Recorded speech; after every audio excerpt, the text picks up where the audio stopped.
Drawing রুমে বসে বসে আইপ্যাডে ফ্রি ফায়ার গেম খেলছি। তখনই কলিং বেল বেজে ওঠে। উঠে গিয়ে দরজা খুলে দেখি আব্বু সাথে করে একটা মেয়েকে নিয়ে এসেছে। আমি আম্মুকে ডেকে বলি, ও আম্মু গো, তোমার বুঝি এই বাড়ির ভাত বন্ধ হয়ে গেল? তাড়াতাড়ি এসে দেখে যাও, আব্বু আবার বিয়ে করে বউ নিয়ে এসেছে। ওই হারামজাদা চুপ। আগে সব কথা শুনে তারপর চেঁচামেচি কর। আর কি বলবে তুমি?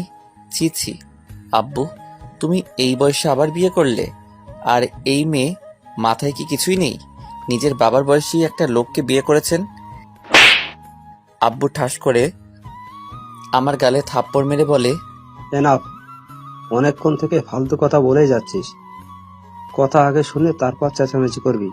আমি গালে হাত দিয়ে দাঁড়িয়ে আছি।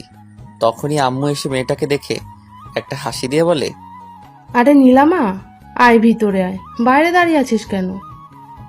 তোমার ছেলে ভেতরে আসতে দিলে তো আজ সেই কখন থেকে ফালতু বকবক করেই যাচ্ছে। আমি তো আব্বু আম্মুর কথা শুনে বোকার মতো তাকিয়ে আছি। আম্মু বলে, কেন? নীল আবার কি করলো? কি করেনি তাই বলো। এরপর আব্বু আম্মুকে একটু আগে সব কথা বলে। সব শুনে আম্মু হাসতে হাসতে বলে, আরে ও তোর আব্বুর বন্ধুর মেয়ে নীলা, আজ থেকে আমাদের বাড়িতে থাকবে আর তোকে পড়াবে। কি? উনি আমাকে পড়াবে মানে? কিসে পড়ে উনি? ও মাস্টার ফাইনাল ইয়ারে পড়ে। ও আচ্ছা ঠিক আছে। বলেই আইপ্যাড নিয়ে রুমে আসতে গেলে আব্বু পিছন থেকে ডেকে বলে, নীলা মামুনি ব্যাগটা সাথে করে নিয়ে যা, আর তোর পাশের রুমটা দেখিয়ে দে। আমি ঠিক আছে বলে ব্যাগ নিয়ে মেয়েটাকে বলি, আসুন আমার সাথে। বলেই ব্যাগ নিয়ে হাঁটছি। মেয়েটা আম্মুকে বলে, আন্টি আমি ফ্রেশ হয়ে আসছি, তারপর তোমার সাথে গল্প করব। ঠিক আছে, যা ফ্রেশ হয়ে আয়। এরপর আমি আমার পাশের রুমে এসে ব্যাগটা রাখতেই মেয়েটা পিছন থেকে বলে, কি মিস্টার নীল, বেশি কথা বলাটা কি তোমার অভ্যাস নাকি? আমি আবার কি বললাম? একটু আগে আঙ্কেলের কথা না শুনে নিজের মন মতো যা ইচ্ছে বলে যাচ্ছিলে। তার জন্য সরি। আচ্ছা আমি আপনাকে কি বলে রাখবো? যেহেতু আমি তোমাকে পড়াবো সো আমাকে ম্যাডাম বলে ডাকবে। ঠিক আছে ম্যাম, আপনি রেস্ট নিন, আমি এখন যাই। বলে নীল চলে যায়।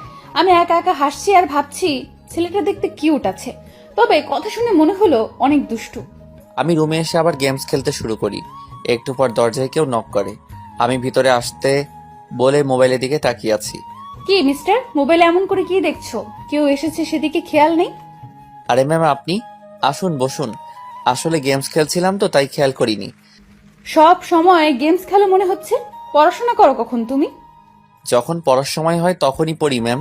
তা আপনি কোন ভার্সিটিতে অ্যাডমিশন নিয়েছেন? তোমার ভার্সিটিতেই। আগের ভার্সিটি থেকে